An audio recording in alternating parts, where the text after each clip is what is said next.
Hello food lovers, welcome back to our channel.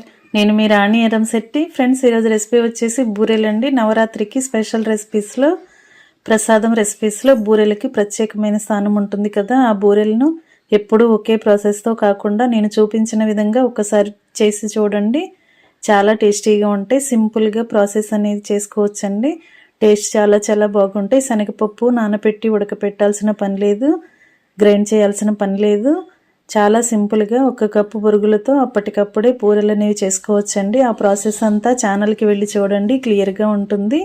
Ingredients కానీ process కానీ క్లారిటీగా ఉంటాయి. అలాగే రిలేటెడ్ వీడియోలో కూడా రెసిపీకి సంబంధించిన లింక్ అనేది ఉంటుంది, ఓపెన్ చేసి చూడండి. ఈ రెసిపీ అనేది డిఫరెంట్గా ఉంటుందండి. చాలా సింపుల్గా చేసేయచ్చు. కొత్తగా వంట నేర్చుకునే పిల్లలు కూడా ఈజీగా బూరెలు అనేవి చేసి నైవేద్యంగా సమర్పించవచ్చు. వీడియో నచ్చితే లైక్ చేయండి. మరొక రెసిపీతో మళ్ళీ కలుద్దాం. Thanks for watching. నేను మీ రాణి.